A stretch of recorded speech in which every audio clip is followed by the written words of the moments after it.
and welcome to another edition of WNHS TV for Friday, March 13th, 2020. We're coming to you from a northern high school on this spring morning. I'm Haley Fowler. And I'm Brendan Little. Today on our show, we'll talk to students and staff about their fears of the coronavirus pandemic. We'll look back at Tuesday's Ruff and Tuff tournament. We'll hear NHS students' views on the 2020 presidential election, and we'll review the new Disney Pixar film Onward. Now on to our reports. Leslie? Thanks, Brandon. The news these days is chock full of reports on one story. The CDC is responding to a new strain of respiratory disease called the coronavirus, or COVID-19. This new strain was first detected in China and has now been reported and tracked to countries around the world, including the United States. Haley Fowler, Michael Green, Brandon Little, and Kyle Walton talked to students and staff about the recent outbreak.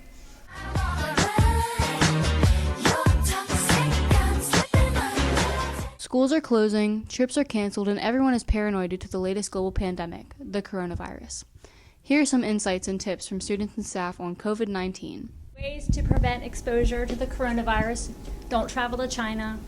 If anyone travels outside of the United States that you know, family, friends, just be aware if they have any symptoms to limit your contact with them. I think that they're just the media is making it more than what it should be, and that you just need to be smart and just not drink from other people and wash your hands. It's definitely crazy.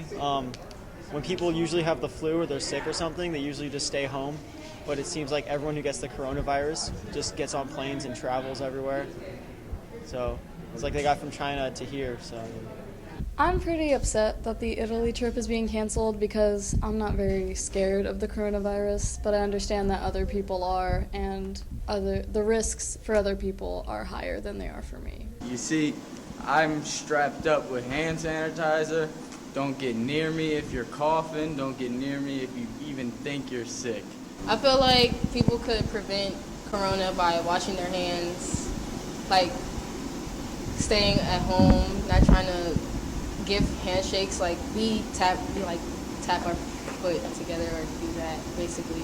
I don't think people should be touching each other. By May, it'll have either blown over completely or taken over the world, so I might as well be in Italy when it happens. I personally think it's a little blown out of proportion with the media.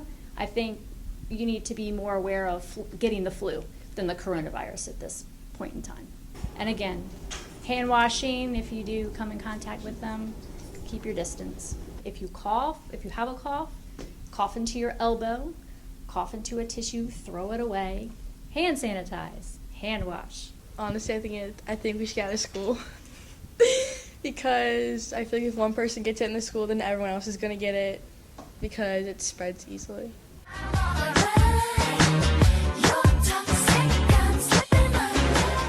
Every year, the girls' volleyball team trains boys in their sport as they prepare for the Ruff and Tuff volleyball tournament.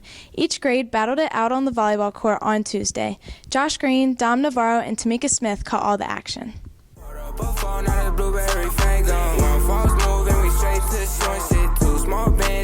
I think the event went really well this year. It's our 7th year of doing the Ruff and Tuff for the boys. There was a lot more boys this year on each team, so it was fantastic. We had a lot of big senior crowd, a lot of baseball players and lacrosse players and basketball players, so a little bit of everything. So I think it went really well. It was a blast. All the boys listened to directions for the most part. It was just awesome to be a part of. They went good. We played really good team chemistry, and we ended up winning. I played fine. I mean, I don't play volleyball, but I know enough to play pretty decent. I think I played well.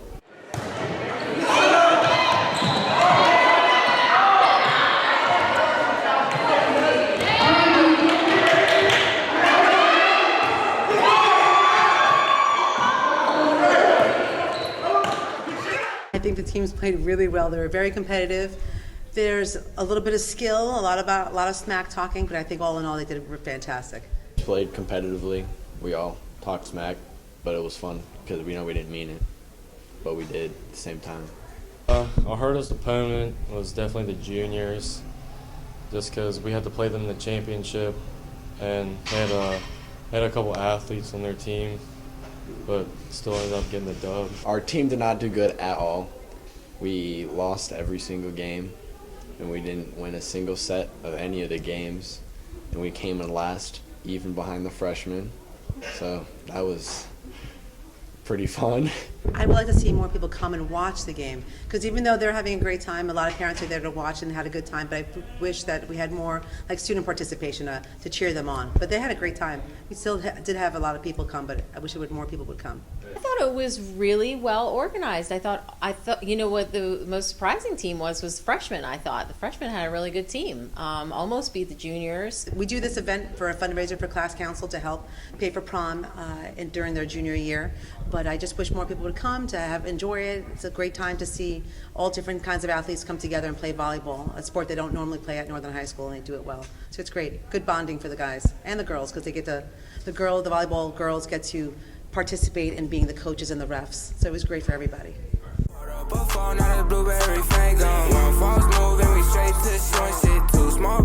As we get closer to the 2020 presidential election and candidates on the Democratic side are dropping out, many prospective voters are reevaluating their preferred candidates as they prepare for Maryland's April primary. Hannah Doyle, Jamie Griffith, Sarah Meter, and Leslie Porterfield hit the halls to see what students think.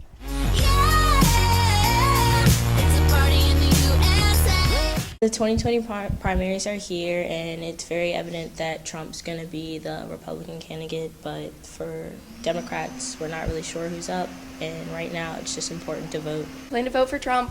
I am a Republican, so I will vote for the Republican candidate.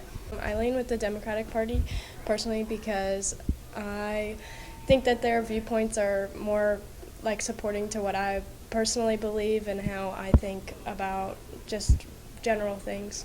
I plan on voting for President Donald Trump because, well, to be quite frank, none of the Democrats have good ideals. Honestly, it's really hard right now because picking a candidate is just like very crucial, because at this point I just don't want Trump in the White House. I will be voting for Donald J. Trump. I'm voting for him because he is pro-life, he is pro-Second Amendment. I don't like Trump because he is pro-life and I'm pro-choice. I feel like he's racist, a bigot, he's homophobic, he's transphobic, he's just everything I hate in a person, honestly. As a Republican, my views tend to line up with his. I like that he's honest and straightforward. I don't support Trump, but I'm not strong like a hating person, because I just generally don't like to be that way towards other people. But I do think that he's not a good person to lead the country, because he's just not very, I don't think he's very educated, and I don't think that he really cares about majority of the United States. I don't know who I'm going to vote for at this point. I think Biden and Bernie are the two main contenders, but I can't really make up my mind. I feel like Biden is too far toward the center and Bernie is too far toward the left for me, but I'll probably end up voting for Biden. Bernie is a communist. He would rather live in Soviet Russia and, have rations. Bernie is way too progressive, and nothing that he would want to achieve would ever get done. I heard about Biden winning, and I'm definitely not super excited about that. I don't highly support Biden or Bernie, but I did prefer Bernie over Biden, so that should be interesting to see who wins. Biden, he just doesn't know what he's doing, and when you don't know what you're doing, you're not going to do anything at all, so. Don't vote for Joe Biden. I hate to say this, but I think he's having a stroke whenever he starts speaking publicly. I think everybody should vote because we all have different opinions. We all have different views, and it's important to elect people whose views line up with ours and for our voices to be heard. I think voting is important because everybody has a say in government and deserves to have their options and who they support. And we should all vote because we all have things that affect us through the government, and if you want to complain about the government, you shouldn't be able to unless you do vote. And even if you don't feel like your vote counts, it definitely does, and it's more of a symbolic thing also. Everybody should vote. We need to get out there, we need to vote red. We don't like murder. Murder's not good. I don't know why everyone is pushing for the, killing of children. Like, come on, people, do something right. I'm excited for this being my first time to vote because I really support the Democratic Party, and I'm really excited to be able to cast my vote and hopefully get the Republicans out.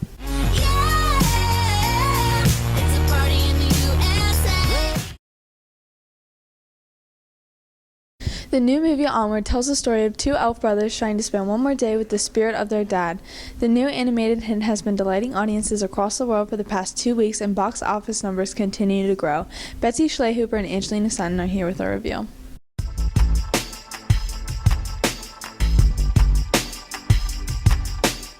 Disney Pixar's latest animated film, Onward, directed by Dan Scanlon, tells the story of two teenage elf brothers in a suburbanized fantasy world of magic, pixies, unicorns, elves, trolls, and much more.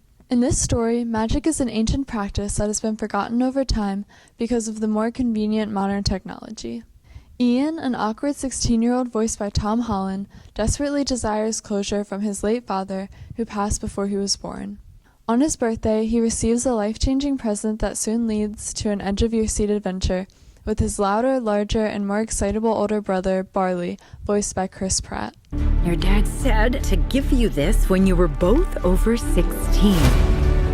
It's a wizard staff. Dad was a wizard. Your dad was an accountant. Throughout the hour and 42-minute running time, you experience the entire spectrum of emotions, from happy to sad to stressed to comforted.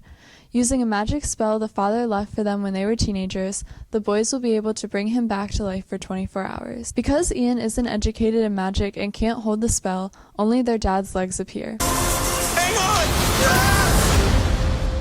Dad?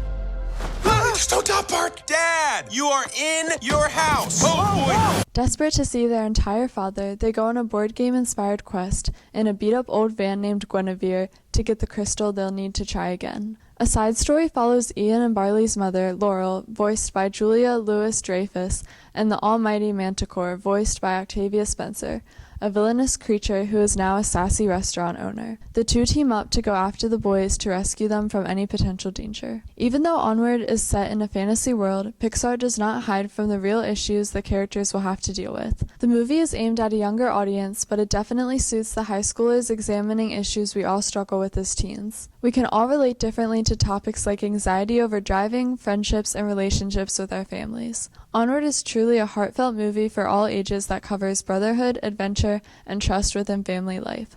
That's why we give Onward an A. For WNHS, I'm Sarah Meter.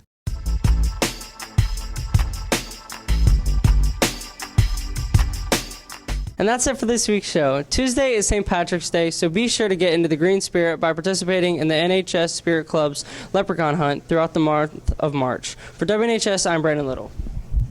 And I'm Haley Fowler. English 10 students are boarding buses early tomorrow morning to head to the Sherbert Theater on Broadway to see the new play based on To Kill a Mockingbird. If you're going, have a great time and say hello to New York for us.